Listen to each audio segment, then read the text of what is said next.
Ya estamos en este problema inmersos en México. Es la falta de agua y está desde los más extremos y preocupantes como el de Nuevo León hasta lo que escuchábamos tan solo en Salamanca, Guanajuato, que dicen no hace falta, pero hay que hacer conciencia de que el agua se termina y es por ello que también se considera ya esta crisis. Pero la solución a corto plazo está en manos de la autoridad, se está haciendo lo pertinente o hay que hacer otros ajustes. Para responder a esto y otros cuestionamientos que giran en torno a esta crisis del agua, sumamos a la conversación esta mañana a Jorge Fuentes, quien es director de proyectos del Consejo Consultivo del Agua, ACE, y coordinador de comunicación de Agua Capital, el Fondo de Agua de la Ciudad de México. Muchas gracias por estar esta mañana aquí con nosotros, director. Y justamente preguntar en este sentido, en la falta de agua que estamos viendo, en las situaciones extremas que están viviendo en otras entidades y lo que pueden prevenir ciertos estados, ¿los pasos a dar son los correctos? Lo que estamos sabiendo desde el tandeo del agua hasta incluso pensar ya en sanciones más fuertes para quien la desaprovecha o la utiliza de mala forma, ¿es por ahí el camino, es pegarle al bolsillo? Francisco, buenos días, muchas gracias por el espacio. Mira, yo te diría que el problema del agua es complejo, realmente no tiene una solución o un solo camino. Creo que para la solución inmediata, pues sí, la autoridad tiene que redoblar esfuerzos en cómo acercar fuentes de agua para las colonias o la gente que no está teniendo agua en este momento. Pero esta solución pues es muy corta, tiene muy poco alcance. Realmente lo que tenemos que empezar ya a hacer es cómo vamos a solucionar un problema que tenemos detectado desde hace varias décadas, pero que cada vez se ha ido rezagando porque siempre creemos que este asunto de que un día no vamos a tener agua es muy lejano. Hablamos 20, 30 años, pero esos 20, 30 años ya se están cumpliendo en este momento. Hay una agenda que se llama justamente la Agenda 2030, donde ya se estaban planteando una serie de acciones para llegar al 2030 con una mejor situación. La realidad es que muy poco hemos avanzado y actualmente tenemos ríos contaminados, tenemos zonas que todavía no tienen acceso al agua porque no se ha invertido adecuadamente en infraestructura y por la parte de los ciudadanos pues todavía tenemos una cultura del desperdicio de este líquido.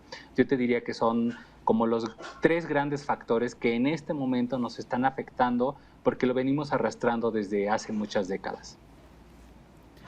Vemos que también algunas de las ciudades lo que más les aqueja y dicen ellos es, pues ya pagamos un servicio, en algunos sitios incluso existe la posibilidad de pagarle a los organismos operadores hasta un año por adelantado y sin embargo luego viene la carencia. Presentábamos lo que pasó en Guaymas, que fueron 2 semanas y hay sitios donde llevan prácticamente un mes, 2 meses sin este servicio. ¿Qué papel o qué rol deben de desempeñar justamente los organismos operadores, tanto estatales como municipales, en el manejo y sobre todo cuidado del agua?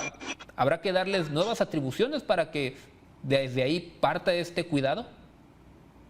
Lo que necesitan los organismos operadores de agua son recursos. Lamentablemente la mayoría de los organismos del país están quebrados por muchas cuestiones. Una muy importante es la falta de pago. Tenemos un problema, la gente no paga el agua que consume. Sí hay casos como los que ustedes mencionaron en Guaymas, de gente que paga el servicio por un año, pero la triste realidad es que los organismos operadores tienen baja recaudación. La gente prefiere pagar otros servicios como el celular, el cable, este tipo de cosas que te cortan de inmediato y no pagar el agua, porque el agua no te la cortan de inmediato. Entonces, sí tienen un problema por ese lado. Y otro problema que tienen muy grave es el alto costo de la electricidad. Al no contar con los recursos suficientes, no hay organismos a los que les han cortado la luz. Y sin eso no pueden seguir operando. Entonces, sí requieren inversiones, requieren recursos, requieren mejorar su recaudación y requieren de una participación activa de la sociedad con el pago de sus recibos. Yo te puedo decir que el 70% de los organismos operadores del país prácticamente están en quiebra financiera porque no tienen una buena recaudación. Y ahora también está el aspecto de otras entidades, llámese Nuevo León, por ejemplo, ahí cerca de la zona metropolitana de Monterrey, que apuestan mucho a que sus presas sean las que les estén surtiendo del agua, pero parece que lo que están buscando es que sean las lluvias lo que les pueda resurtir, que claro, tiene mucho sentido, pero será momento también en que muchas entidades, muchas ciudades, zonas metropolitanas, empiecen a buscar otros mecanismos para surtir el agua, o no tienen de otra, tienen que estar sujetos a que las presas tengan suficiente agua. Este es un muy buen punto y una muy buena pregunta, porque el futuro del agua, el abastecimiento del agua para el país, para las ciudades, está en el agua residual, justamente. Ya tenemos limitadas las fuentes naturales de abastecimiento, sí dependemos de las lluvias, dependemos de la recarga del acuífero que se da a partir de la lluvia, pero también de la conservación de las fuentes, de los bosques. Si seguimos talando los bosques, si seguimos afectando los suelos de conservación, pues limitamos la captación o el relleno de los acuíferos. Pero en realidad el futuro de las ciudades está en las aguas residuales.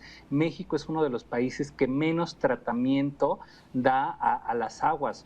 Si seguimos con esta cultura de tomamos el agua, la ensuciamos y la mandamos a otro lado sucia, nunca vamos a poder romper con este círculo que nos tiene en estas condiciones de estrés hídrico.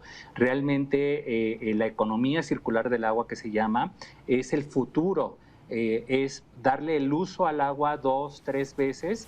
Yo te diría que hay ciudades en el mundo que tratan sus aguas residuales y después las potabilizan, y con eso sobreviven ciudades que no tienen ninguna fuente, ciudades africanas, ciudades en Israel, que dan este tratamiento para potabilizar su agua. México no va a tener otra situación, tiene que hacer muchos cambios, tiene que empezar a captar el agua, tiene que conservar las fuentes, los bosques, pero la solución a futuro y en el mediano plazo es empezar a utilizar las aguas residuales para darles 2, 3 usos. Si no empezamos a avanzar hacia ese tema del tratamiento y el reuso, vamos a estar condenados a que más ciudades vivan en este estrés y que no tengan agua durante semanas, meses, y ojalá nunca nos toque, pero llegar a ese famoso día cero de que no vamos a tener una gota en la llave.